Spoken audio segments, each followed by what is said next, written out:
Good morning and welcome everyone to the 9th meeting of the Culture, Tourism, Europe and External Affairs Committee in 2021. We've received apologies for the meeting today from Beatrice Wishart and Christine Graham. Our first item on the agenda this morning is evidence on the impact of COVID-19 on Scotland's culture sector. I'd like to welcome the panel to the meeting this morning, Ian Munro, Chief Executive of Creative Scotland, and Isabel Davis, Executive Director of Creative Scotland and Head of Screen Scotland. Before we move to questions, can I invite Ian Munro to make a brief opening statement of no more than 3 minutes. Ian. Thank you, Convener, and good morning, everyone. We're pleased to be able to give evidence to the committee this morning. I realise that this is the last public meeting of the committee in this parliamentary session, so I want to take this opportunity to thank you, Convener and Deputy Convener, and all committee members past and present and the committee clerks for the important work you've been doing in support of Scotland's creative and screen sectors over the past 4 years.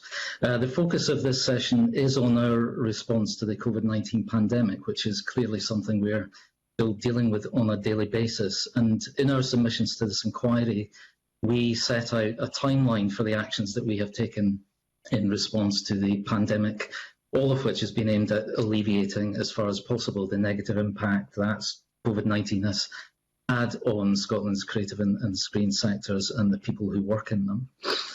When the reality of the pandemic became apparent back in March last year, with the support of both the Scottish Government and the National Lottery, we very quickly adapted our operations for both Creative Scotland and Screen Scotland to focus on the delivery of emergency support to those that need it. We moved into parallel tracks. We first continued our delivery of ongoing support through our established funds, such as regular funding, open funding, and targeted funds like the Youth Music Initiative, as well as screen production funding, skills development, and of course our focus on expanding Scotland's studio infrastructure. The second track focused on securing and delivering emergency support through new funding streams such as the bridging bursaries, hardship funds for creative and screen freelancers, and emergency funds for cultural organisations and independent cinemas. Both tracks were and continue to be critical. The scale of this work, while absolutely necessary and wholly merited, has been quite unprecedented. Since March last year, and by the end of this financial year in a couple of weeks' time, we will have delivered almost 75 million in emergency funding support, in addition to the 90 million in ongoing support that we deliver each year from both the Scottish Government and the National Lottery. And this equates to almost 2 emergency funds, new funds, each month, and the delivery of almost 12,000 funding awards to both individuals and organisations, which is nearly 10 times the number we would normally deliver in any given year. Given that this has been delivered at pace and with maximum efficiency within existing staff resources, while people are working from home and also dealing with their own personal challenges brought about by the pandemic, I want to publicly thank the staff of Creative Scotland and Screen Scotland for their impressive resilience, their relentless hard work, and enormous commitment in delivering all of this vital support. And this work continues. As we speak, we're in the midst of delivering the latest round of hardship funding for creative and screen freelancers, using the additional £3 million provided by the Scottish Government last month.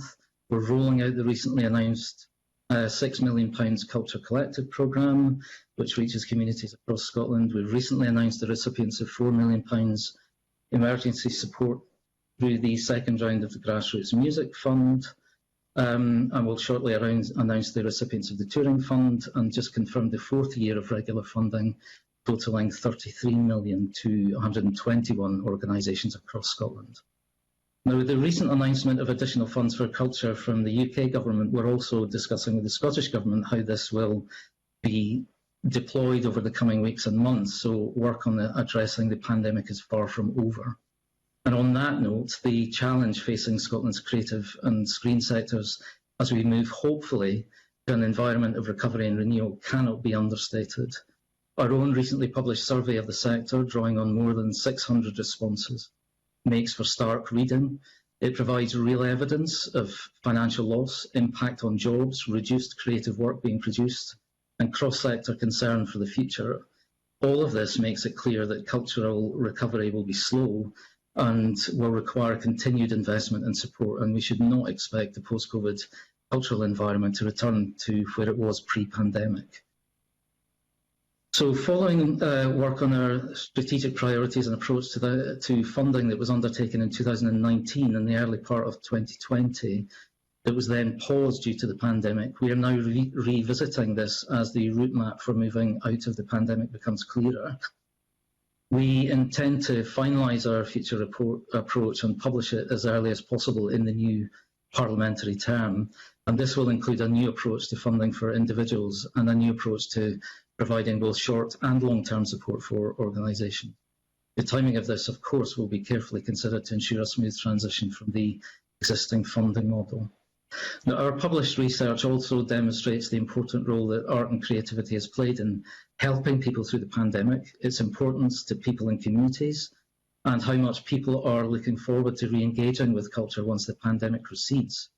However, for this to happen, purposeful and sustained funding for creative and cultural recovery will be required over the coming years if we are to maintain and further develop Scotland's cultural strength, and there is real cultural strength.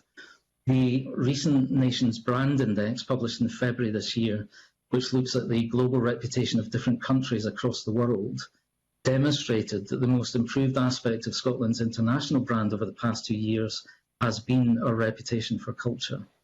Given the context we've been in, this is nothing short of remarkable, and also demonstrates the importance of art and creativity, not just to jobs, to the economy, to our health and well-being, but also to our international standing and to our collective future.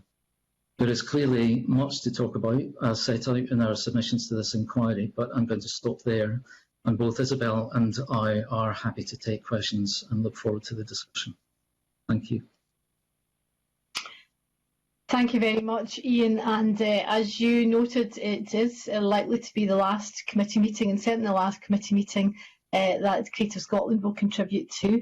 So I'd like to thank yourself and Isabel for your cooperation and your evidence and your support for the committee over the years. It's been highly valuable, and I'm sure that will continue with our successor committee.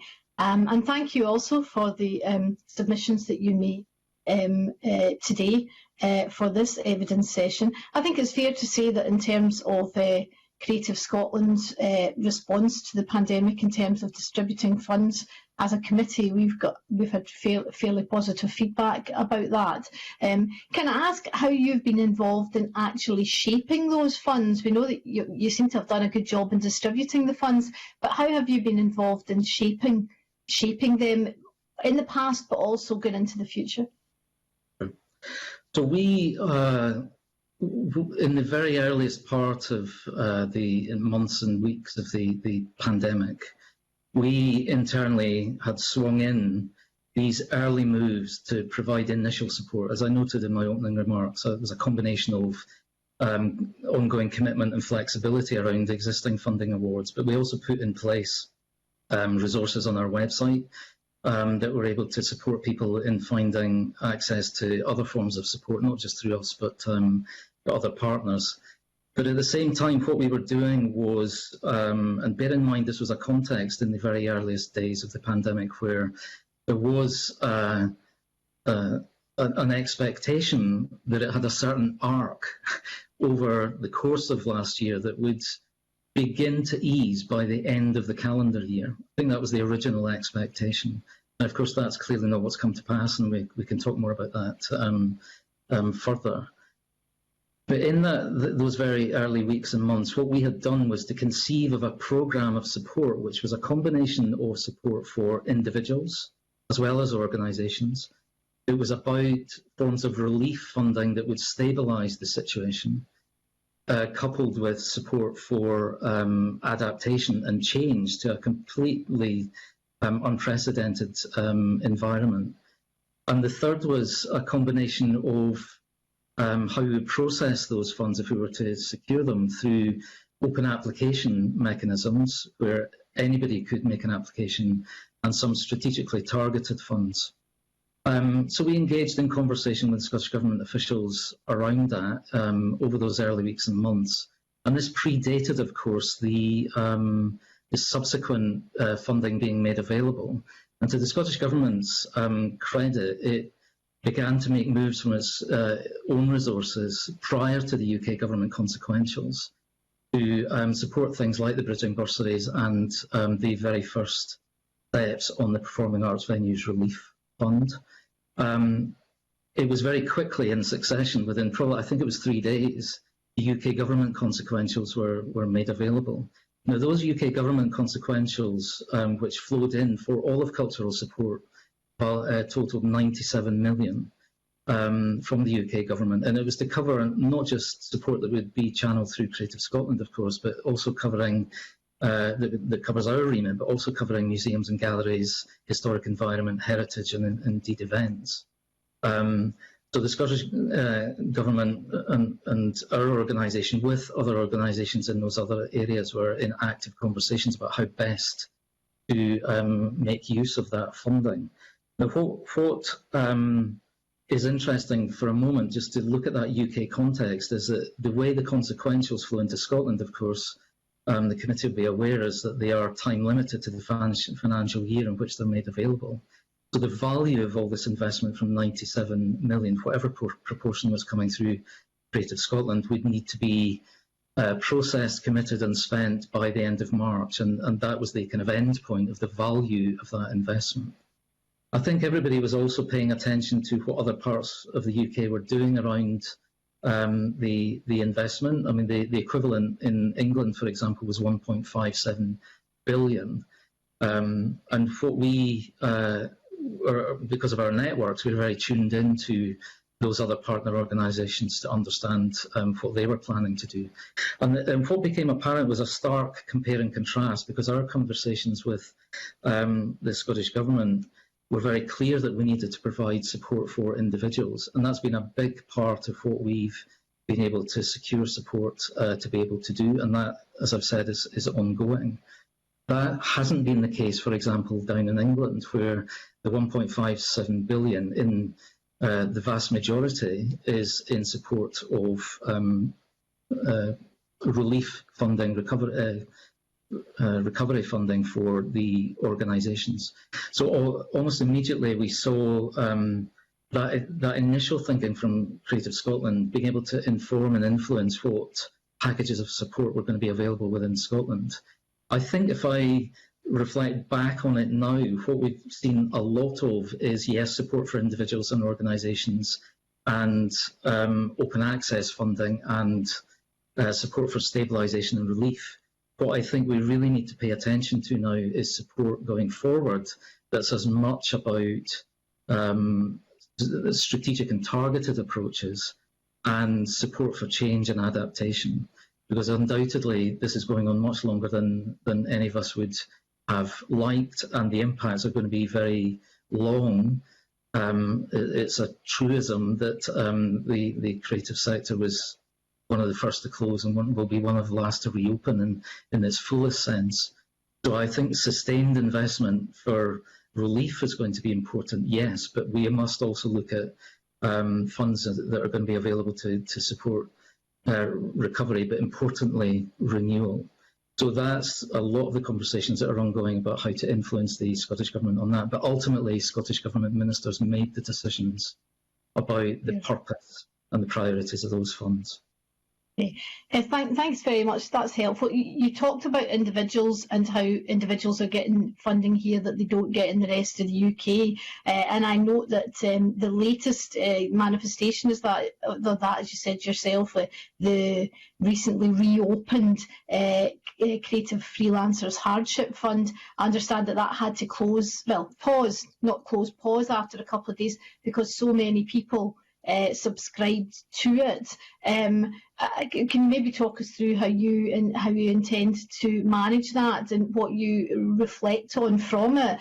But also, if you could maybe reflect on the fact that this is the latest manifestation of that fund, and in a way it kind of reflects some of the things that we were talking about in our arts funding inquiry a couple of years ago, that there should be a way of giving creative freelancers money that didn't have strings attached necessarily, that allowed them to to be creative without necessarily attaching it to a project. I mean, have you done any work looking at how those creative freelance hardship funds have been used and how they might have influenced the cultural landscape of Scotland? And also if you could address, that issue of it being oversubscribed, because clearly there's a great deal of need, and how you're going to respond to that. Yeah, so quite a lot wrapped up in that, so I'll try and sort of stage my way through it, but all very important, I agree. I think the first thing I would say is that we need to recognise that the hardship funds, which I will address the question of demand in a second, but the hardship funds are a very specific intervention that are about hardship relief. So it's a contribution towards the personal costs of individual artists, creative practitioners, freelancers in the sector. There's no expectation that it's going to meet 100% of their needs, but it certainly is a recognition that they're important people that are part of a thriving cultural and creative sector that need help and support. So that's one particular form. But what we've also done, I think it's important to recognise, is that people who are creatively driven are compelled in their daily lives to continue to want to produce work. I think one of the things that we are very keen to make sure is that we've got avenues and channels of support available to them in support of that, to develop their practice, to work in collaboration on new projects or ideas for the future, or explore new opportunities. So we, alongside the hardship funds, and the earlier iteration of it was the bridging bursaries, what we did was to recalibrate very quickly, and it was one of the first moves we made actually, the Open Fund, and created a specific channel for individuals to support them in that creative endeavour. Because I think people want to be purposeful in receipt of public funding.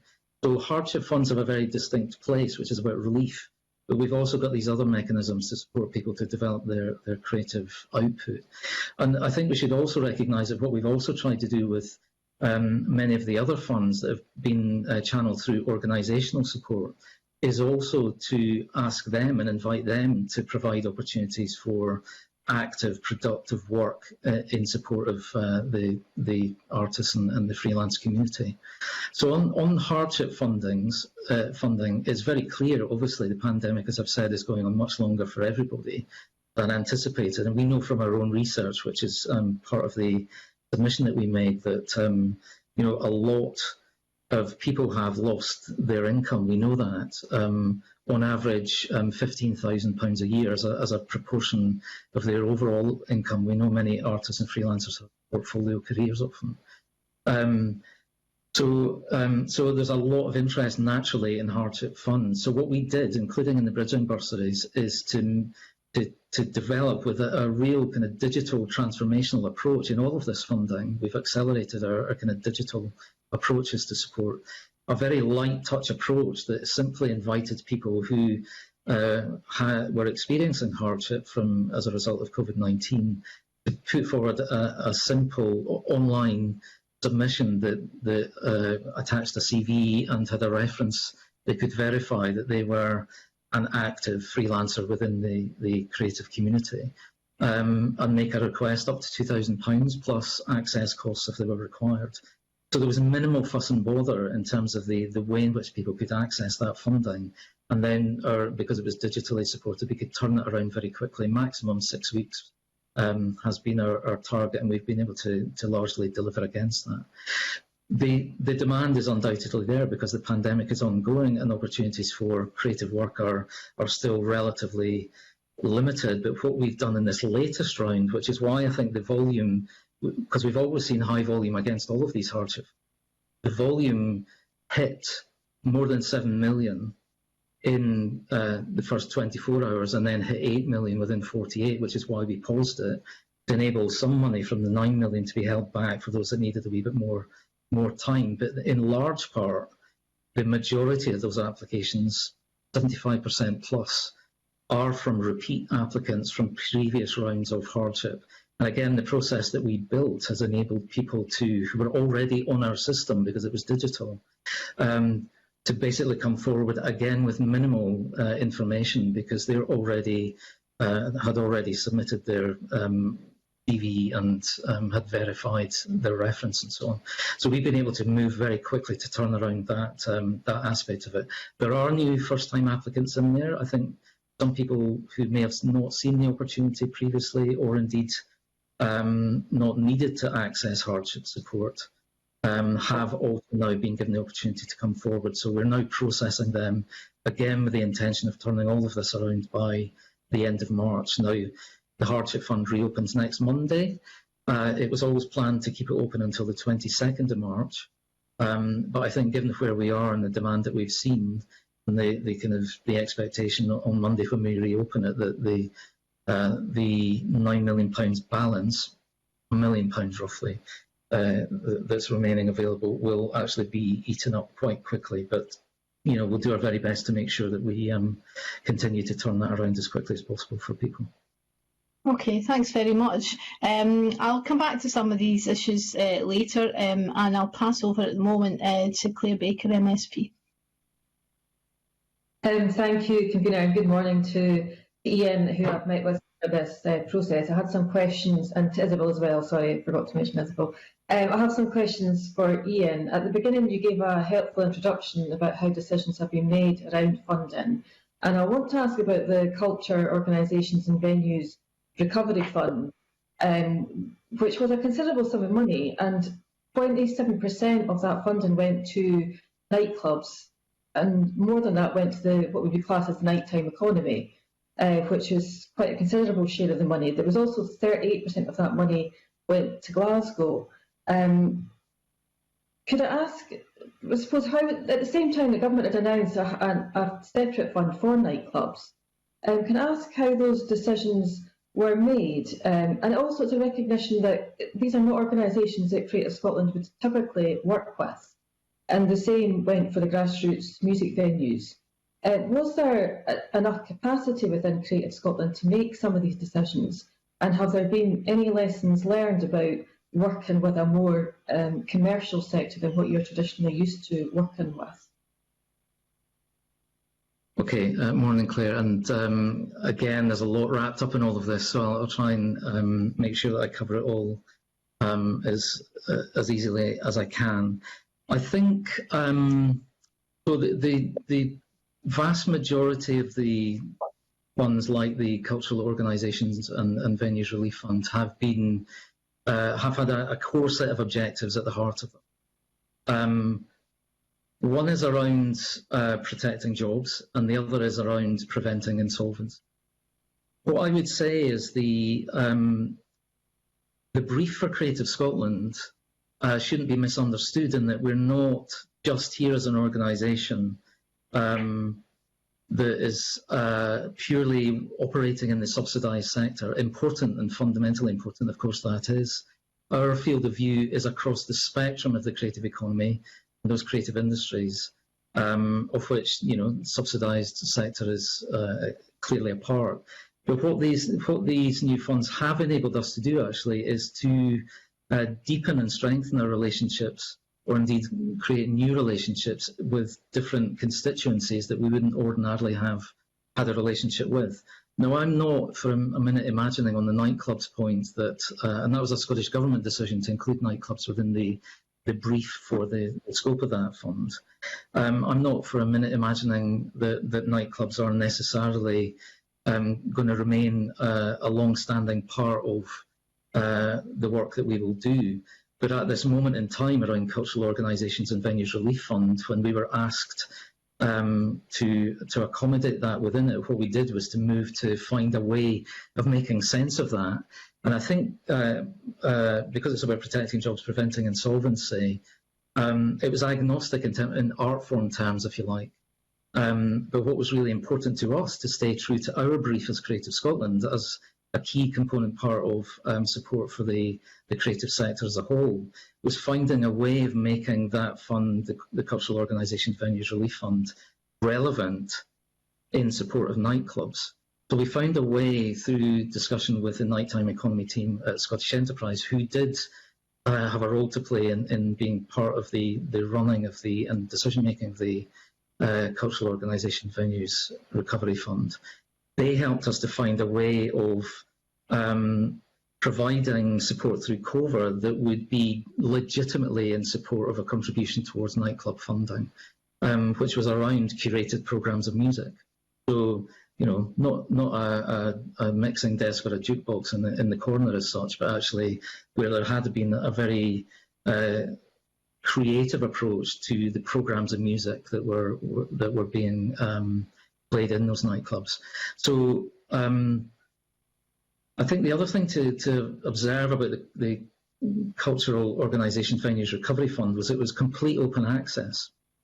As I say, it was about protecting jobs, preventing insolvency, but it was also a fund that wasn't intended to be like the majority of these funds, none of them in fact, about addressing loss of income as a compensation. It was about a demonstrable need that organisations could put forward to enable to sustain themselves in the period of closure until such times as they could return to trading again. Because it was open access, as I say, we couldn't predict where we would get applications from in terms of the geography or indeed the type of organisations that would make applications. And they were all, you know, as long as they could satisfy the core criteria and eligibility of the fund, then they were all within the mix.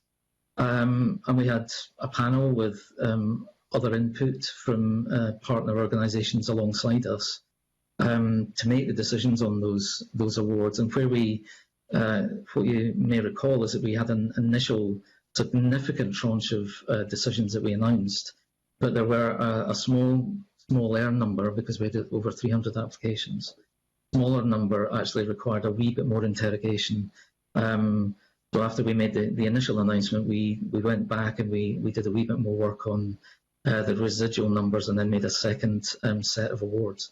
So, you know, it was all-encompassing. I think it's definitely enabled us to see into different parts of the wider economy than we would ordinarily have expected to.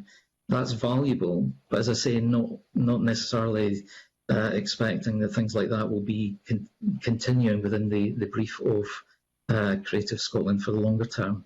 You mentioned also, Claire, the Grassroots Music Venues Recovery Fund.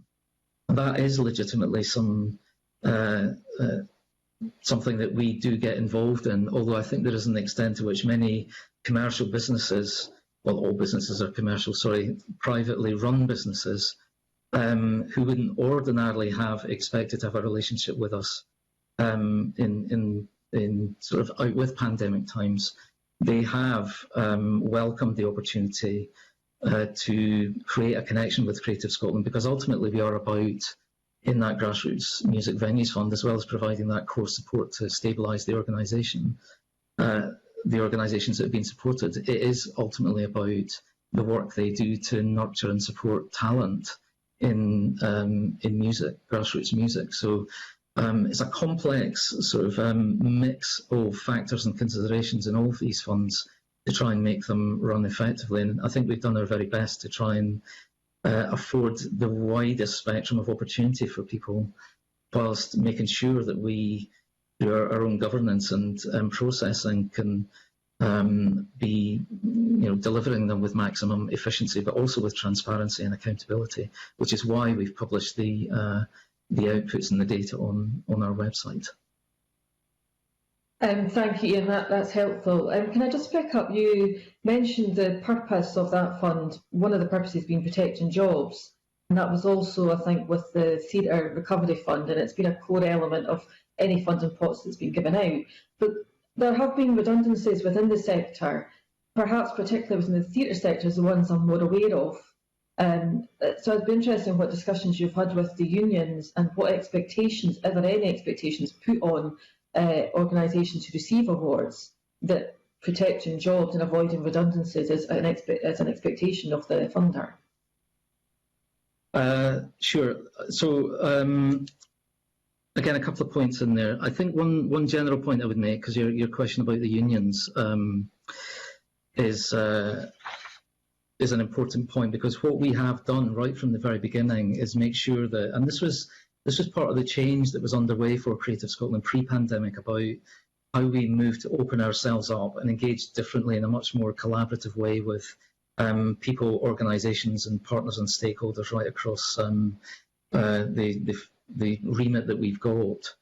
And right from the off, we have made sure that we've continued throughout to cultivate our relationships with sector development bodies and unions, and we meet regularly through various forums and with members of the team in that regard. So I think it's really important that we've kept those channels open to really understand what people are thinking, feeling, and want to feed back to us and ask us about. So that dialogue has been ongoing.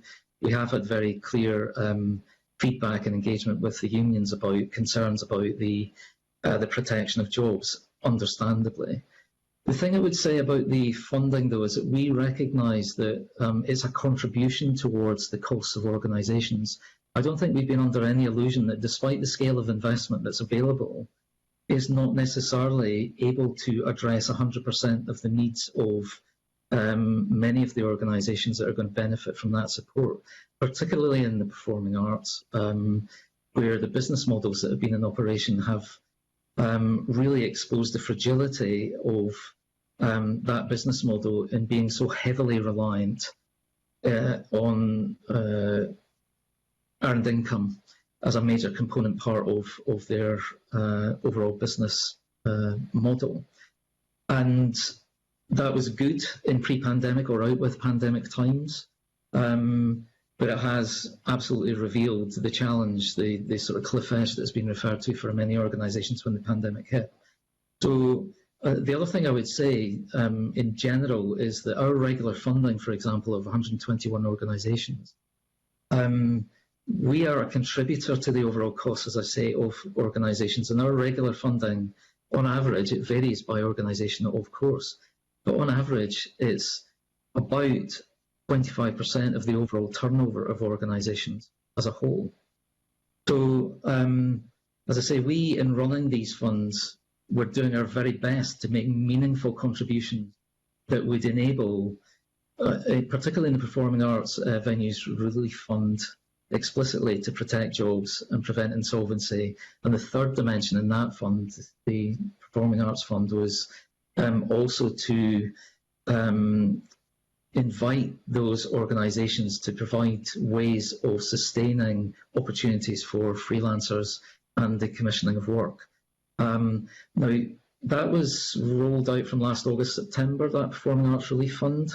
What we've built into it is reporting from those organisations, and we had some interim results in January and the fuller results, because the value of that investment runs out at the end of March. The further results will be in April, and that's the same. We'll get results from the Cover Fund in April. Now, I'll tell you what those results are interim at the moment, indeed projected. But the other thing that's important to understand here is that we've done our best in channeling that funding to be clear about its purposes and the requirements against it, but we're not ultimately shadow directors for any of these organisations, and they independently are taking decisions in terms of the businesses that they run in order to ensure that they've got a viable long-term future. So in the support we provided, we've tried as a contribution to afford as much opportunity to protect jobs and prevent insolvency. But it's not necessarily going to ensure, because of the business decisions, and it's only a contribution, that every single job is protected, or indeed, so far we have prevented and seen insolvency prevented. But as this goes on longer and without further support, I think there is a number of organisations that are ultimately at risk. But on the data, just for completeness, on the Performing Arts Venues Relief Fund, for the interim results that we got back up until January, there have been nearly 1,000 jobs saved and just over 2,000 freelance commissions available through that Performing Arts Relief Fund, 12.5 million. On the Cultural Organisations and Venues Relief Fund, the first returns we will get on the data is in April. But again, that funding, the value of that runs out at the end of March, but in April we'll get the data. But based on the projections for the organisations that have been supported through that fund, the projection is nearly 2,500 jobs will be protected, and freelance commissions will be 2,400. So there are significant numbers here around jobs and commissions that is in play, but I don't underestimate at all on an individual level that some people who are working in these organisations feel at risk in some way. And obviously, as I say, the ability to protect every single job is something that we're trying to do, but we can't guarantee. I do appreciate how challenging this is. Does the data tell you how many jobs have been lost, how many redundancies there have been, or is it just at the moment seeing how many jobs have been saved? Not from that, but what we do have is a sense emerging from the sector survey, which was another part of the submission that we presented about loss of income, but also kind of loss of employment opportunities. So, and that's only from the sample of those that have returned, but what we don't have is a kind of sector-wide understanding of that. Okay, thank you. Thank you, Convener.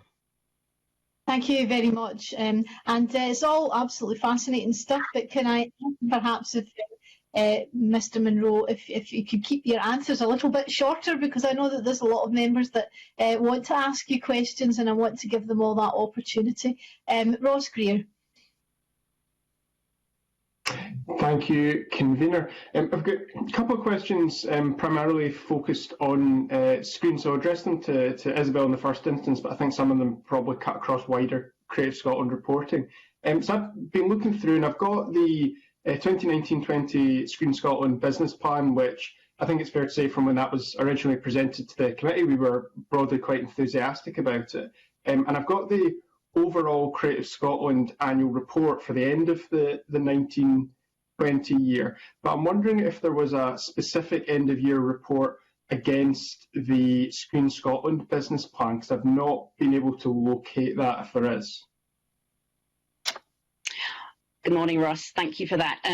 No, you won't find that document. This year, I think, as Ian has pointed out, and we all know, has been about getting our sleeves rolled up, getting our hands to the pump, and turning our tanks around on everything that we were doing last year. So I think that we've been responding, and being as responsive as we can in the moment. I mean, that is not to say that we can't, paint a really clear picture of everything that has been achieved in the past year. But if I think of the pace of change and across our sector, and perhaps we can unpack that through the session, we've come out of this year with an industry that is irrevocably changed. Some of that actually looks very positive from the production side, at least. But when you look at the way that distribution models have changed, the impact that will have on content production across film, high-end TV and local TV, we know that we're looking at a scale of change that will make us look very closely at that business plan and how we develop our strategies across talent development, audience development, skills development, of course, across the piece for the future. So, we're very alive to the fact that, of the things that we weren't able to do alongside, distributing hardship funds and looking across all the other interventions, plus, scaling up the team, that was one of the things that we put to one side for now. I can see Ian's wanting to come in, I believe. Yes, very briefly. Just to know, I think you did point to it, Ross, but the annual report and accounts and the annual review for Creative Scotland includes sections specifically about Screen Scotland activity. So I just wanted to make sure that had been noted.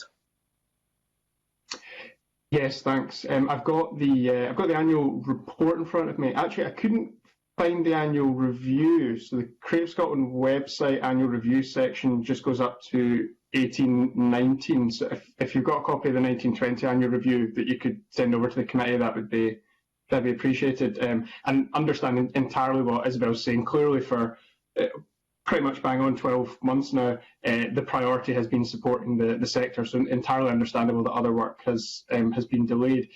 Given that, though, and obviously for us as a committee, we're looking to tie up our work after this 5-year term, it would be useful to know what the process and what the timeline are now going to be for, in the first instance, reporting against the previous business plan, the 1921, as it was published, but also the development of an updated plan. Great. Okay, thank you. I think you may be aware that we are now in a situation where I think happily we have almost entirely restructured Screen Scotland, and we now have individual teams that work, of course, together across scripted, unscripted, skills development. We have a head of production who now works across all teams but is holding the centre on our skills strategy, and a head of audience development. So we're now in a position where we can take forward the work of the business plan, which I think is fair to say was a very good description of what we do and how we're going to measure that, and really get into the guts of what it's going to take to move the dial across each of those areas. We will, at the moment, I think it's fair to say that skills is a huge focus for us going forward, and we will expect to get out our strategy around skills early in next financial year. The reason why skills is a priority is that we have actually, I mean, across the infrastructural piece and the KPIs and objectives there, we're doing quite well. As I think you'll all know, Bath Road is now up and running as a studio facility with The Rig, which is a major high-end TV show financed by Amazon, that is now up and running and will start shooting next financial year. That is now established in the international market as a base for production, alongside a constellation of facilities, build spaces and purpose-built studios across Scotland. And of course, more recently, we've seen that Kelvin Hall is going to benefit from investment from the Scottish Government and from Glasgow City Council to provide an entertainment space for production, alongside an existing, again, build space for production, and that's in live use. So infrastructurally, we're doing very well, and we now need to ensure that the absolute corollary to that is a really strong depth of crew that can support our efforts. So that's a big focus for us. The work has been developed to, I would say, quite a developed level across the agencies that we work with as Screen Scotland, hand in hand with industry. We have some phenomenal skills providers in the NET scheme, for example, and others that we are developing on a bespoke level for productions. And we know that next financial year, as well as looking at how we can invest our own budget in a growing skills strategy, that we can look to partners and to industry to leverage everything that we collectively bring to that to encourage the growth of Scotland's crew base. And that really, you know, in terms of the role of green in Scotland's economic recovery, absolutely has to happen. There's you know, it's so incredibly important. You know, we remain in a global race for an extremely valuable and growing market sector, and the way that we will take our place at that table is through a close relationship between growing infrastructure and skills. Looking into other areas, of course, we are incredibly focus also on talent development, locally originated stories, locally developed IP that is in the hands of local Scottish-based companies is, again, the most important factor in terms of our sustainability. And that, of course, is reflected in our KPI, that we want to see more Scottish companies turn over £10 million in any given year.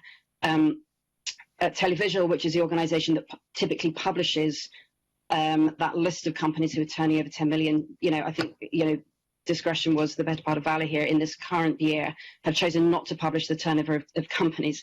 As you can imagine, that's not necessarily something anyone would have welcomed. However, we can look across Scotland's TV production company base and see real strength and growth across that sector. If we look at the success of Two Rivers, if we look at your frequent witness Arabella Page Crofts company, Black Camel, that company and Arabella have done incredibly well.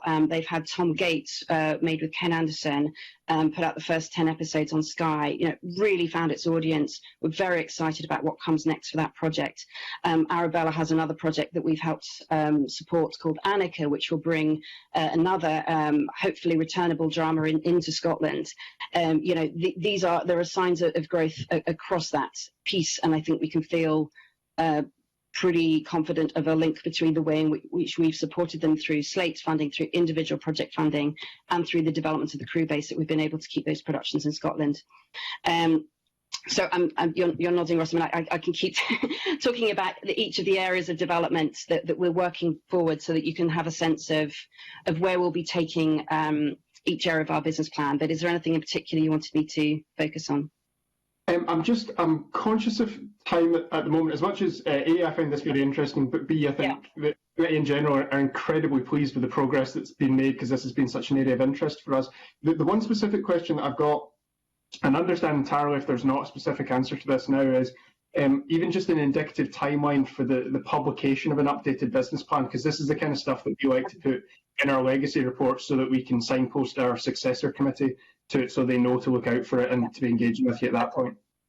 Okay, no, thank you for that. So I think what I'd like to signal is that we're now in a position where each of the component parts of what it's going to take for the screen industry to achieve success now can take parallel tracks. So skills will be first out of the door in early the next financial year. Talent development, I would say, not far behind.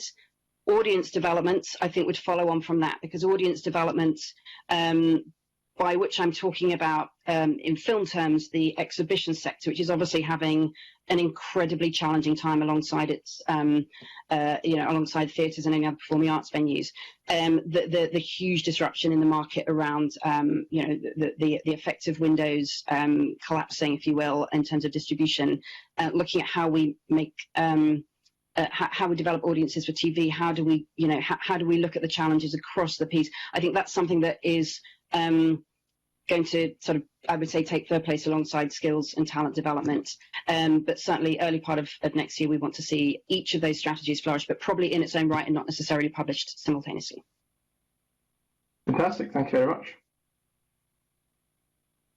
Thank you very much. And we'll now move on to questions from Stuart Stevenson, MSP. Thank you very much, Kavina. I'm going to focus on some of the practical elements around the culture issue, not least because if anyone was asked to describe my engagement with culture more generally, the word Philistine would come to the front of the queue. But by way of exculpation, I do point out it's a 3-hour round trip to the nearest cinema or theatre. So it just isn't worth the hassle.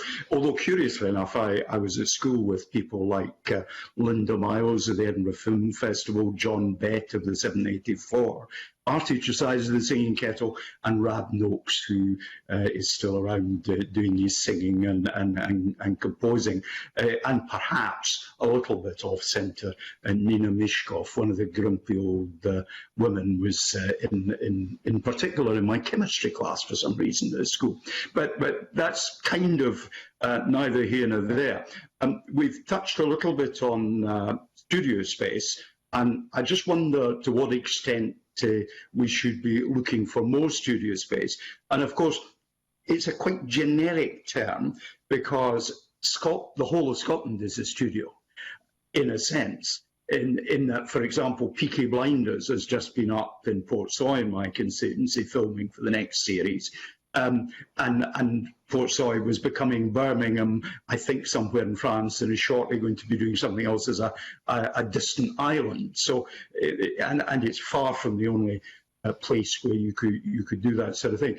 But the studio part of Peaky Blinders, I understand, is somewhere down in England. We are not getting that bit of the business, despite the fact that we're in the north of Scotland doing that. So, what more could we be doing to get some of that part of the business, and to create opportunities for local people who might appear either behind or in front of the camera? And I'm seeing Isabel nodding, so I suspect it's directed at Isabel, if I may, in the first instance.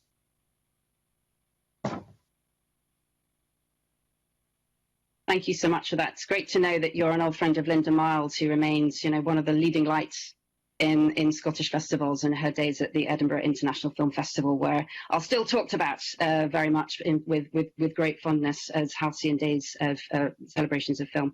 I think you're quite right. Scotland has always shown off its many colours in many films, and locations is a particular strength for us and always has been. And even in the past year, we've seen first-time features such as The Origin shooting west of Ross. We've seen Tetris, which is a big big finance show with starring Taron Egerton, produced by Gillian Berry. Repurpose Scotland for all sorts of different countries. We're an incredibly versatile, ineffably beautiful country that everyone would like to come and shoot in, and we are very friendly to production. That is a historic strength. But exactly as you say, it's the studio element of those large productions that anchors the majority of spend, because it tends to be where the production base is where the crew and the key creators come from, and that absolutely is behind our push to develop more studio space. And I think, just pausing for a moment and on the success of Bath Road, which is establishing a facility on the East Coast for the first time, we've seen through the rig being there and established, and the crewing up that's gone there, in tandem, interestingly, with the hardship funds. That's been one of the takeaways from us on the screen side, is that it has allowed us to really map where the crew can be found in Edinburgh, and how many people, once we had that production shutdown, came home, because Scotland's crew depth is probably deeper than it might be in any given year, because so many of our people are going where the work is. And of course, they've come back during the pandemic, and they've stayed because there now are the quality of jobs available through having provided the infrastructure that allows them to build their lives here again. So that, I think, we've seen that even in the course of the past 12 months. On the East Coast, and of course, we can look to Ward Park Studios, which is an incredible success story of the ability of the vision to build a space there, having a huge impact on the opportunities of local people to get trained up through the fantastic efforts of the production teams at Ward Park, supported by Green Scotland and Creative Scotland over time, to give, to train people up in very specialised areas in careers that, prior to that facility being there, they couldn't possibly. So you're absolutely right that there is a need to have a range of facilities. I think we're stronger for having a variety of them and more of them. I think the more that we can build critical mass, actually, the more that benefits the local crew, and the more that benefits incoming production, who, once they've established that a space is available, the very next question is, well, how is your crew availability? The two things work absolutely hand in hand. Therefore, this comes back to the point about skills and developing crew base around those facilities. Do we need more? I think that we could absolutely absorb more. I think that the business is growing exponentially. The BFI recently published UK-wide figures for the production spend in film and high-end television for 2020, which is a year in which, several months of that, there was a complete production shutdown, and then a slow return as issues around underwriting, the costs of COVID, the costs of stops if COVID events occurred, and in fact, overall, production spend was only down by 20% in 2020. So that was £2.85 billion overall to the UK. So imagine if the pandemic hadn't happened, we would have seen huge growth. And that's certainly our experience in Scotland as well. And it's been reflected by Bectu's impression too, that actually we're as busy as we've ever been. And therefore, the opportunity to bring jobs into our sphere is something that we're incredibly alive to. I mentioned our skills strategy and the investment that we are looking to put in, and we're looking to others to help us find. It goes hand in hand with initiatives that allow us to convert people from other industries that aren't doing so well in these times. So, for example, theatre is an obvious one. Theatre technicians being able to come across into film and TV with, for example, the help of the National Transition Training Fund. That's been incredibly useful to us. And even from construction or from rigging, there are all sorts of ways in which people can enter our business. So we certainly see the role of infrastructure in building that. The note of caution I would say is that we do, there are certain conditions for where a studio, in the sense of a building that is large enough and has decent sight lines, is robust enough, has a degree of soundproofing, also has to have other factors attaching to it, such as proximity or facility towards international travel ports, such as international airports, and the infrastructure around hotels, restaurants, and so forth. We are in a pretty constant search for new buildings or buildings that could be repurposed, and we are very happy to look and give our expert advice. When I say our, I do mean the team's advice. We have some brilliant people, including our head of Screen Commission, who is extremely versed in assessing buildings, and we can bring in external expertise to that piece, and that sort of that task of assessing a building's feasibility to become a studio. And we're really open to it. We think there's more that can be done. Thank you very much for that. I should say we shouldn't overplay my relationship with Linda Miles. I was at the biggest school in Scotland, and our year was nearly 500 people. So while I contacted her from time to time, we're not intimate friends. Okay. Let's just be clear not to overplay that. And it was interesting, you talked about construction as one of the skills that's behind the camera, behind the stage. And that's part of a range of it. And do forgive my ignorance, I'm going to ask a totally naive question. What kind of is the ratio? I mean, there are people you see on the stage and people you see in front of the camera. How many people, broadly speaking, are behind it? And how many of the skills that are involved in that are skills that are deployable outside the creative arts? So there can be a soft window, because if you have construction skills, you don't have to be working in the theatre or films. Oh, and by the way, I'm also going to just say I'm not so much of a Philistine in that I personally do photography, and I'm always with at least one of my cameras is with me. So that's it, and art. But no, have we got the flow of people coming in that are behind the scenes to make it all work? And if we don't, what could we be doing about it? Is it about getting people who already have skills into the business? Is it about giving people some understanding of how they can run their own businesses as independent operators? Just where are the gaps? Well, I mean, it's such a fast-growing industry that the gaps are everywhere. It's a very good question, and I think the answer is all of the above. If we're to succeed in growing our skills base, and to answer your question about numbers, of course, it depends on the budget of a production. But if you have $100 million production, you can be sure that there are hundreds of people working across the teams involved in making that production. You have construction workers, plasterers who are building the set. Some of that could be, under the production design team, who are, potentially very, very creative, artistic people, but working alongside carpenters, plasterers, et cetera. You have electricians who are involved, who are, of course, making everything work on set. You have the camera department, you have, the production team, you have production accountants, you have drivers, you have hair and makeup, you have costume.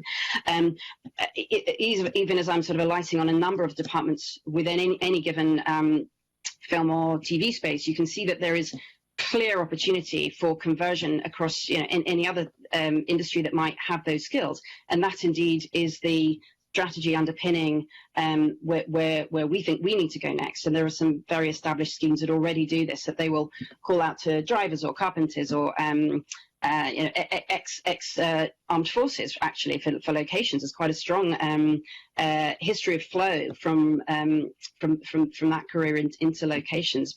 Because I think if you have that sort of discipline and you have that interest and you have a work ethic, and you like working on a team, that there's every chance that there's a job for you in our sector. And that's something that we need that message out there, because we won't be able to grow just with bringing through new students. Now, that is another really key part of what it is that we're looking to do here. So alongside that conversion drive, bringing people through from higher, further education, Edinburgh College, for example, looks like it could be a real source of new entrants into the business, especially in those technical grades. Further along the East Coast, I'm sure we'll see growth and opportunity, in many types of colleges. So, and that's really important to us as well, because we know that we won't be able to grow our crew base as fast as we would like unless we are incredibly inclusive about the way in which we go about that. And it's incredibly important that that our sector is representative of Scotland, and that we are removing barriers to that might be socioeconomic in nature or geographical in nature, alongside disability, ethnicity, and age, and so forth. So that again is an absolutely integral part of the way in which we're going about this recruitment drive effectively. Thank you. Thank you very much, and I'll bring in Jamie Halcrow-Johnson.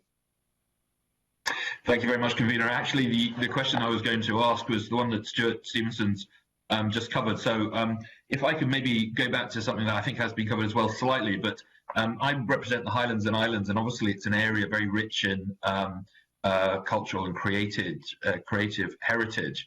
But it's and we rely on a lot of very strong local or regional based facilities such as Eden Court and obviously and places in the Isles. How can we be sure that they're not going to miss out going forward? Because we all hope and we all talk about making sure that no bit of Scotland's left behind and no groups are left behind. It is harder to deliver these facilities in those areas, but actually as if not more important. So how can we make sure that they're not left behind? So, if I can ask that to Ian first, and then maybe Isabel could come in. Thank you, and good morning, Jamie. I think it's an important point that you raise, and I just would want to say right up front that we have a keen eye to understanding how the support that we're able to provide in and alongside the support that others provide, particularly in terms of local government provision.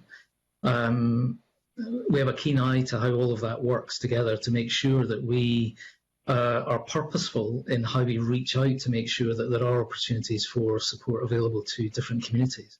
And that can take different forms. I mean, I think we use all of our kind of digital media channels to communicate opportunities, be it funding or indeed access to the expertise and skills and knowledge that our staff hold.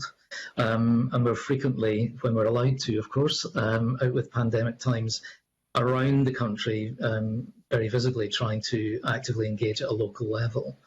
I think we are also, though, constantly looking at how we can create opportunities to strengthen, to strengthen existing provision and protect that for the future, as well as explore new opportunities.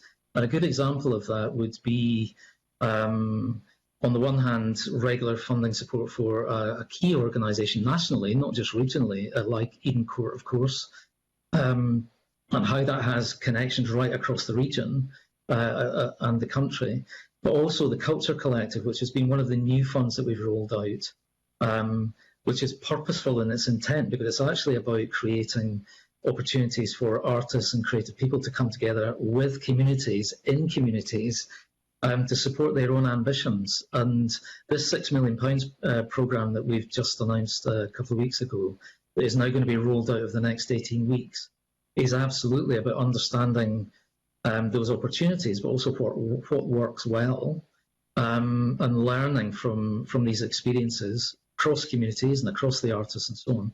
And then being able to use that information to further inform what more can be done beyond. So I think in terms of creative activity, and Isabel can speak in a second to how Screen reaches out as well, I think, as I said, we've got a very keen eye to make sure that we are connected and networked locally, but understand how we can make purposeful interventions that really afford those local communities the opportunity to pursue the creative ambitions that they've got. Thanks. Do you want to come in on that, Isabel? Well, thank you. And just to be opportunistic, we have to celebrate the success of Limbo, which was shot in the US last year. Just yesterday, got BAFTA nominated for Best British Independent Film. So that's a huge success, and that's a local filmmaker, Ben Sharrock, from Edinburgh originally, but entirely set in the US. And he wrote and directed that with fabulous producer is Irene Gutterbye and Angus Lamont. So actually, I think to an earlier point that was made, actually in filming terms, Scotland gets used, in its really outer reaches. We also had a film made this year called The Origin, which shot in the outer reaches of Westeros, specifically because of that, and they work very closely with the local community. We see this quite frequently, but I think to the point that Ian makes. The networking element of this is incredibly important. It's something we've built into the way in which we work across cinemas, so with Regional Screen Scotland, and also with Glasgow Film, working with Film City for our Emerging Talent Programme.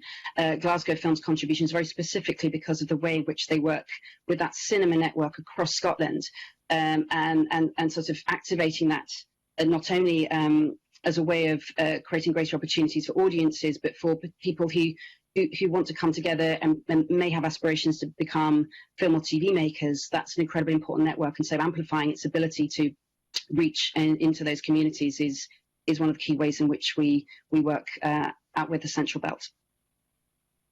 That's really interesting. I think it must have been about 3 years ago, two or 3 years ago, I was on our farm in Orkney, and somebody was blocking our farm road. And when I went down, I found a group of, I suppose, actors and filmmakers filming a kind of Star Wars parody or something like that in woods that we have on the farm, which is slightly an odd thing to find. But I was going to ask about this because we've all got access to mobile phones now. How do you find and develop the talent that doesn't realise it's talent? That the individual that simply just does short clips and videos for fun, but actually has great skills, and from the other side, somebody that maybe writes poems and then produces them and performs them in beautiful locations, but actually again is part of a really kind of talented group of people that we probably don't access very often. It's a really good question, and you're so right. I mean, talent is everywhere, opportunity perhaps not, and that's our job, to ensure that opportunity does stretch across and is made available to people. We have a team now. I mean, if we're talking about writer-driven material or directors in that sense, it's our scripted team now look after that, alongside Short Circuits, which is the program I mentioned, where we're working with Film City Futures and with Glasgow Film on the film side, and we also have other initiatives on the TV side, and not to forget GMAC, which again, is a Glasgow-based institution but reaches out across Scotland to, really unearth new talent that isn't sort of found in the typical, arenas where people have sort of grown up in the business. Often those are the most exciting voices, and we know that, it's actually the bit that makes our industry exciting. I think Scotland is only going to succeed if we are able to speak with that authentic voice. That's really what brings audiences in the end, is that spark of that originality. Ideally, that swagger. We'd like to see some confidence here as well come through that creative pool. And absolutely, as you say, the idea that anyone could do it. I think there is something really democratizing about the march of digital technology and the ability of people to understand that, with a mobile phone and a fairly, rudimentary editing package, you can tell stories. The bar is much lower now in terms of the technology, in terms of getting access to that. But working with, the Screen Academy Scotland and the network of Film Access Scotland actually is very important. Looking at the way in which schools can play a role in switching people on to the idea that stories are something that can be told as a visual medium and an audio medium as well, I think is really, really important. And we don't know what formats look like in the future. So, it's very important, I think, to keep that that sense of what a voice is quite open at that point. People can always specialize later down the line, but, I think we know through this pandemic that the world needs stories, and will continue to consume them voraciously. We just need to make sure that we've given every opportunity, as you say, to people who have that within them to tell it. Super. Thank you to you both for your answers. Thank you, convener. Thanks very much. We now move on to Kenneth Gibson, MSP. Thank you very much, convener, and good morning, panel. I'm just thinking about how theatres and cinemas and etc. reopen. I noticed that in the submission it says that nearly all organisations are concerned about returning to previous levels of revenue generation, prospects of remaining solvent, and about public willingness to return as audience members. And to me, it's not just about the willingness of people to return as audience members. I think one of the issues going forward is going to be about capacity, and that's an issue I've raised before in this committee. How are we going to address the issues of capacity and pricing mechanisms? Because on one hand, I think you'll have a lot of people like myself who would be really keen to go back to theatre and cinema once they reopen, but capacity may be limited such that we have real difficulties in making these in ensuring that the sums add up, so to speak, so they're viable, but also, pricing could ensure that fewer people than pre-pandemic will go into theatre or cinema do in the future because of these restrictions. So how can we address that? And I just ask Isabel first. I think that every organisation, I mean, I will speak mostly for cinemas, if that's okay, and leave you to think about theatre.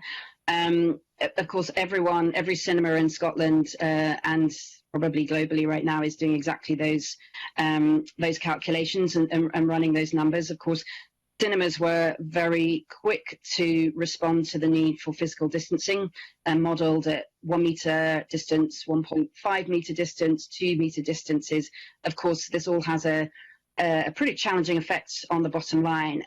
I guess, interestingly, a model of a typical independent cinema isn't necessarily to run at 100% capacity. So, some of this might simply be a technical challenge of making sure that your computers and box office systems are able to space people out appropriately.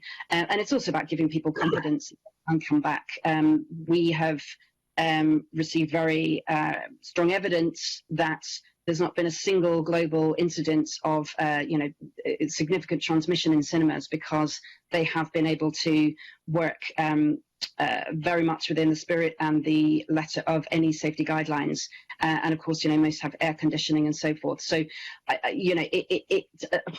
it's a very hard one to answer. And I think its very unpredictability is playing into the instability of cinemas. But I think there's a way in which, people will adapt. At the same time, almost unrelated to the pandemic, but necessarily accelerated by it, has been the decades-long debate about windows, by which I mean the distance in time between the cinematic release and the pay TV release, the online release, and so forth. Those windows have been closing for years and are now looking at sort of total collapse in the fact that most cinemas or most distributors and producers will be looking at day and date releases, so that simultaneous cinema release and home release. And I think that's another aspect of this, that those kind of global models will be changing that underpin the entire sector. And understanding the impact of that, we just don't know yet. We've seen a few experiments from the big studios in terms of releasing day and date. I think we have to see how this unfolds. And in the meantime, there's no doubt that if we want to see a flourishing cinema sector that is able to show us a range of diverse, interesting material out with the studio system, then we're going to need to support it. And I very much hope that we do all support that. Yeah, I mean, I have to say that whenever I went to the GFT, it all seemed to be pretty busy, actually. And there's many a movie I've wanted to go and see over the years when it's actually been sold out and I've not been able to get in, which is always annoying. So I'm not convinced that having spacing out the timings of films is going to necessarily help. I think surely they're going independent cinemas are going to need long-term funding. There's also issues about how you get into the cinema, 2 meters distancing and all this kind of stuff. Is it going to take like twice as long to actually, you've talked about the screenings being the space between screenings, but that's going to take ages for people to get in and out of cinemas. Are folk going to have to wear masks in cinemas? Because if they do, I think I'd rather just stay in the house, frankly. I'm sure others would think along the same lines. But as well as independent cinema, I mean, is Screen Scotland actually having much communication discussions with the private sector? Because, like it or not, the majority of people who do go to cinema go to commercial cinemas, you know, the big multiplexes, etc. And what's likely to be the future there? And how should the Scottish Government address both the independent and commercial cinemas in order to provide the kind of long-term support, whether it's, well, undoubtedly it'll be financial, but in other ways to try and ensure that we do have long-term viability in these sectors, if indeed they are going to be long-term viable. I mean, you talked about, I remember it used to be actually years before you could actually see a film on TV. And now, as you say, they're released more or less simultaneously. I mean, do they have a long-term future? This is a real concern, especially for me, who, I mean, from the age of 4 or 5 years old, I went to cinema, the ABC Minors, and that every Saturday, every afternoon. It was loved cinema. It was a big part of growing up. And I feel that many younger people, I know this is a kind of long-winded question, but many younger people, I feel, will have missed out on that experience and will continue to miss out on it going forward. You know. Yeah, listen, and of course I'm as passionate about the cinema as you are, and I think that I think that audiences are, that we can see that pent up demand. Absolutely, I think people are really keen for that communal experience, and I think it will survive. I think it's going to go through changes. Those are inevitable. They were happening anyway. But I think you're absolutely right. We need to continue to support it through these uncertain times. I don't know that we're going to be looking at 2 metre distance in the future. Obviously, you know, one hopes that with vaccination programmes, these restrictions are able to become less onerous over time. You know, when we can all feel safe to do that. Thus far, in terms of our support of independent cinemas, of course, all of whom are private businesses, and rely to a greater or lesser extent on those big titles that come out of the US for their key, you know, which is a key revenue driver for them. Of course, the interplay between the studio system and independent cinemas is very much to do with whether or not there's anything to show that is going to bring audiences back and it's going to allow them to be commercially viable. We know that cinemas such as Glasgow Film Theatre have been able to serve a local audience that has been, you know, consuming, you know, all of the independent titles that have been able to be released. And in fact, you know, when cinemas were allowed to open over the course of the last 12 months, it was quite the boost to independent cinema because they weren't competing with the larger studio titles where the studios took the decision to just remove the titles completely because once they hit, they need them to hit big. So they will wait until such time as they have real certainty about that. Now, we're seeing signs that in the later part of 2021, those titles will come back. And I think that reflects an optimism that, you know, normal conditions will start to return to cinemas. But of course, we don't know that right now. And we will have to wait and see. So I don't know if that helps answer your question. I guess when I was talking about distance, I think you're right that it is about, you know, looking at the infrastructure of cinemas, some of which have very narrow corridors. You know, it makes it very difficult and challenging to create 2 metre distance. In certain cases, that has closed venues entirely because they weren't able to work with the conditions imposed on them. But also just distance between seats. So you're absolutely right. You know, a big sort of Friday night, Saturday night screening, on a good night is going to sell out, and that's going to be problematic. But overall, if you look at the capacity, sometimes, you know, it's still profitable to be running a screening at 40% capacity. You know, so if you can do that with people at an appropriate distance, then hopefully the impact is not as severe as it might be. Okay, thank you. I think Daniel Craig will be in a care home by the time the James Bond film comes out. We think they're going. Ian, in terms of theatres, just the issue about pricing, I think is an important issue. Is that's something that Creative Scotland's addressing, because we do know that obviously opera, etc. tickets are still very expensive, even with the subsidies pre-pandemic. But how likely are we to see prices grow further, and therefore the kind of potential audience base shrink further? Or is that something you feel that certainly for the foreseeable future additional funding should be provided to prevent that happening once theatres, etc. reopen?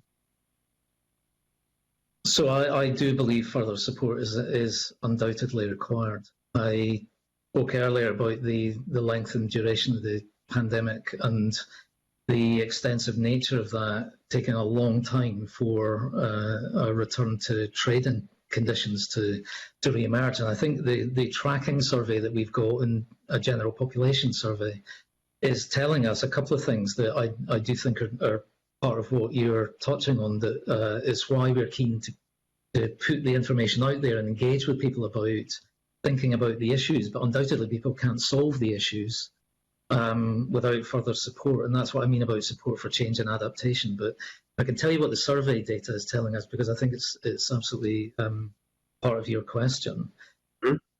So in an age demographic, I think younger people more than older people will come back more quickly, and that's an issue of confidence. So when things are possible to reopen and re-emerge, I think we'll see younger quicker coming back.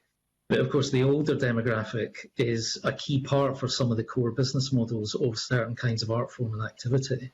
I mean, it crosses the spectrum, of course, but there are certain art forms that have an older demographic that are core to their business sustainability. So that's something to be concerned about, how to support everyone to feel able to come back.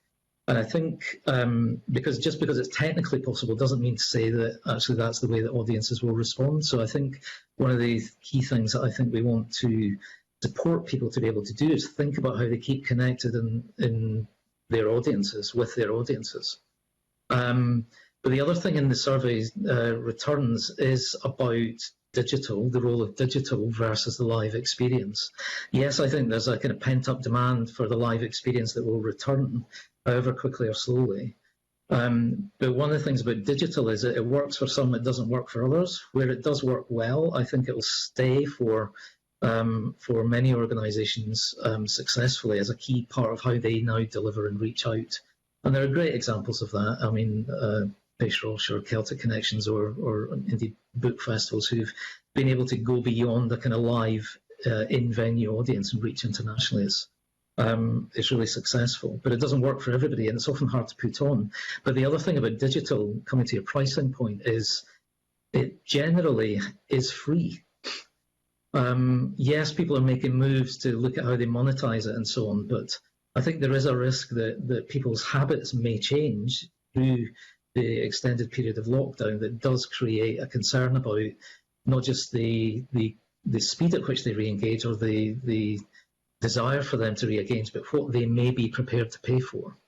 So again, taking all of that into account, I do think we've got to ensure that we've got support mechanisms in place to enable organisations to make that work whilst the long tail of COVID plays out, and the length of time I think it's going to take for audiences to fully re-emerge, perhaps because it's fundamentally a different world we're all now inhabiting.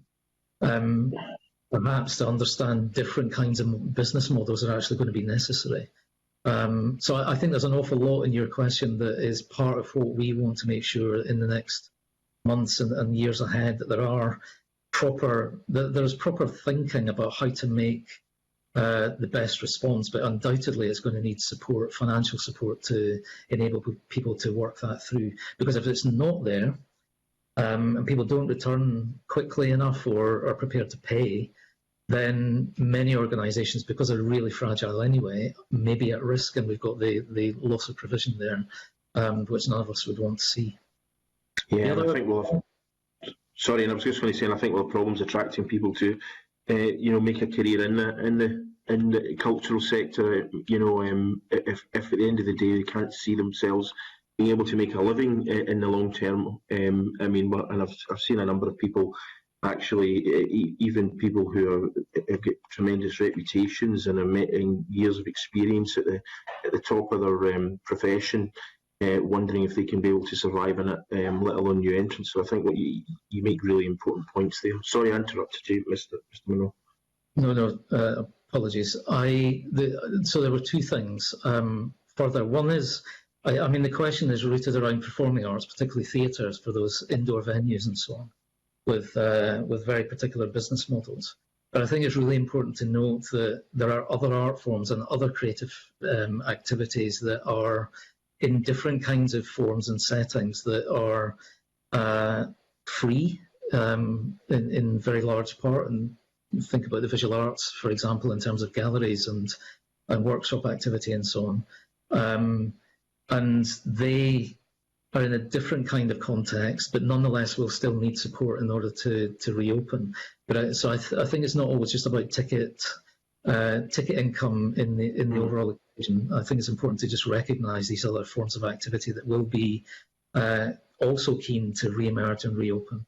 The other is connected to your kind of last point there, because I think all of this is of deep concern and challenge, but I suppose I want to flip it to the other side of the coin and take the opportunity to also reflect on the extent to which people undoubtedly in all of this pandemic period have turned more than ever to culture and creativity to be at the heart of their lives, to sustain them, to nourish them, to add to their health and happiness.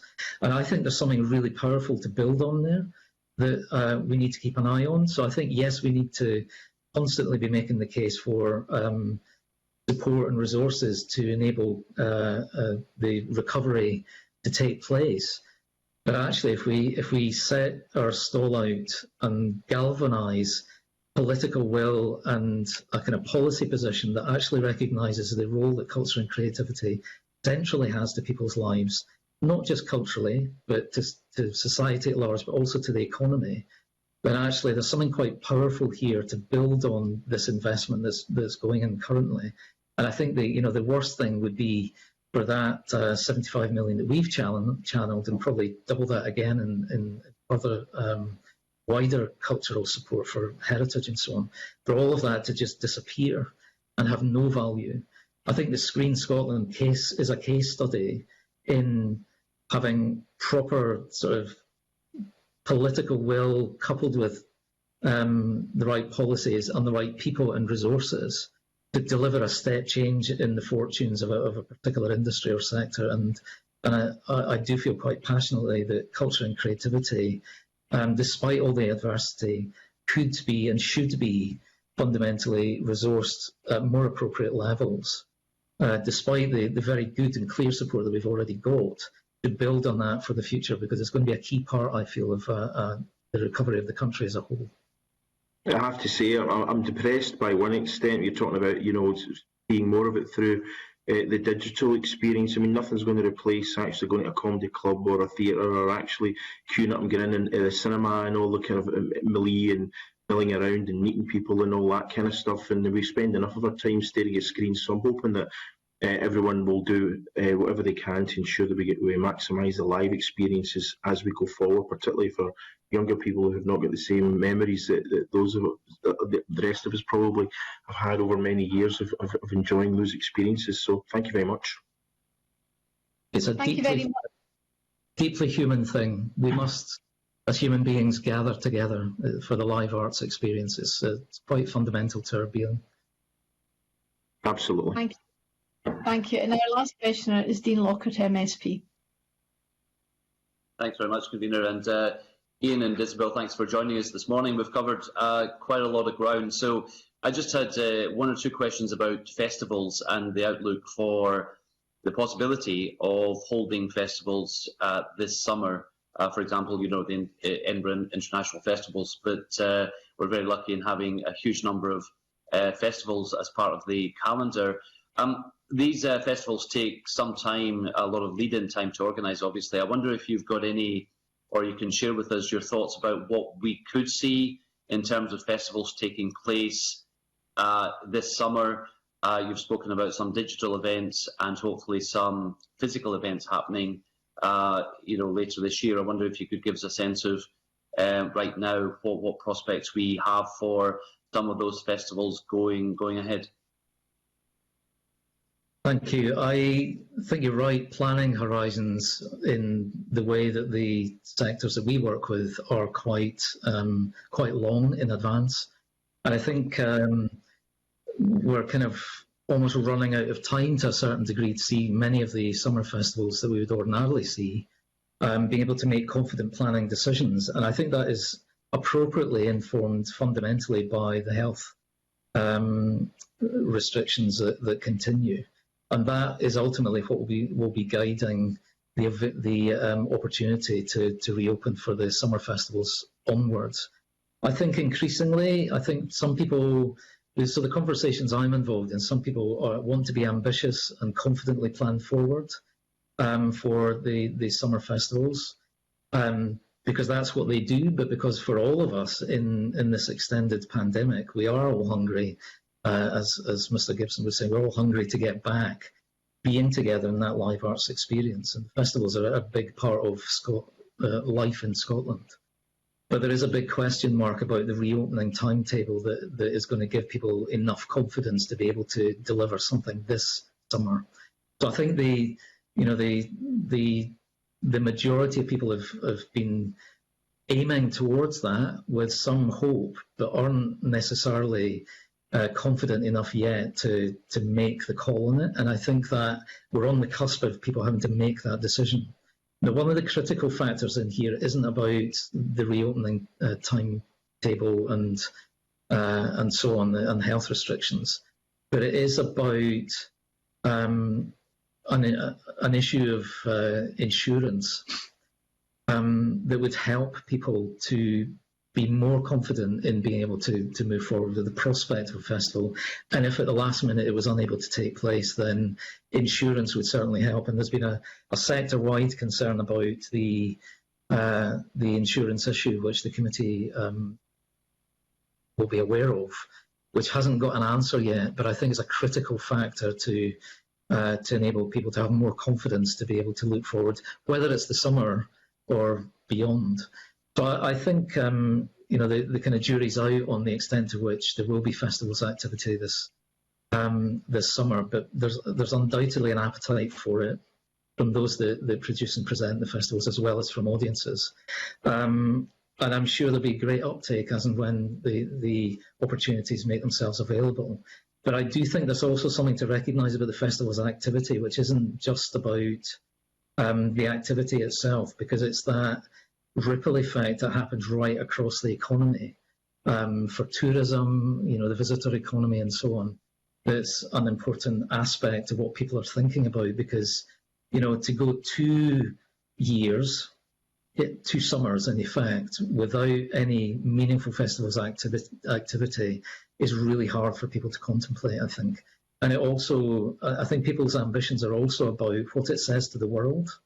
What it says about the cultural confidence of Scotland to be back in business again, and people productively able to do what they are passionately driven to do in terms of their kind of creative output and engaging audiences with it. So I think, as I say, I think there's a lot still to play for, but we are now probably on the cusp of some critical decisions being taken for whether festivals are able to go ahead or not in this summer. Thanks very much, Ian. You covered a lot of important points there. And as you say, I think we're, 3.5, 4 months away from summer, depending on how you define it. But presumably, with the lead-in time, we're looking at a time period over the next month, perhaps, in terms of some of the go, no-go decisions being made. And just on that kind of critical decision-making process, what could government do to help? Clearly, you've highlighted the issue about insurance. People, could invest a lot in planning things, and then if it doesn't happen for public health reasons, they won't be able to recover that finance and investment through insurance. What could government help to just add a level of confidence and assurance to get people over that hurdle to start planning? So I've been reflecting on the psychology of the whole pandemic period today and thinking about, the months ahead. And there is a shift in psychology from where we have been, or to a degree still currently are, which is about how do we keep people safe by keeping them apart and preventing the virus from spreading, to now one where it is about, in the prospect of reopening and in the light of vaccines rollout, which is clearly going very well. But the virus is going to be with us for some time and will continue to need to be managed through some form of social distancing and so on, health protection measures. In that shift in psychology, it's away from how do you keep people apart to now how can we safely enable people to come together to enjoy a live arts experience? So I think there's something about understanding the guidance that can wrap around the safe reopening of some of these activities, still being compliant with all the health measures that are necessary, as well as the support to enable people to deliver the product that they want to safely, as well as that insurance issue. I think the prospect of gearing up, because many festivals have been doing preparatory work as you would expect, but the business of gearing up and then late cancellation exposes the businesses behind these to inordinate risk that they're probably, in the very large part, not prepared to take. So, that issue of insurance is important. So I think they would be the key things that are about really understanding how we can make it work safely and maybe not for everybody, but manage risk with support. I think is part of the way forward to see the summer festivals wherever possible take place. Okay, Ian, I could go on with a number of other questions, but we are, I think, slightly over time. So I'll thank you and Isabel again and pass over to the convener. Thank you. Thanks very much. And as Dean says, we are over time, so I don't think we have got any time for any closing questions. So I'd like to thank Mr Munro and Ms Davies again for attending and for their evidence today. That concludes the public part of this morning's meeting. And as has been alluded to before, this is the last scheduled meeting of the committee in session 5. And I'd like to take the opportunity to thank members, both past and present, for their contributions to the work of the committee over the last 5 years, and also to thank all our clerks and our advisors for their invaluable help over the last 5 years, as well as, of course, all the witnesses who have taken the time to give evidence to the committee. And I wish you all well in the future. We're going away now to sign off our legacy report. And we talked about the value of culture earlier, and I think that legacy report will reflect the fact that despite Brexit and despite the COVID pandemic, which we've had to spend a lot of time on in committee, we have devoted a great deal of time to the examination of cultural issues, and I think that will bode well in the future. So thanks again, and I will allow a couple of minutes for members to have a comfort break and move to Microsoft Teams before we resume session. Thanks very much.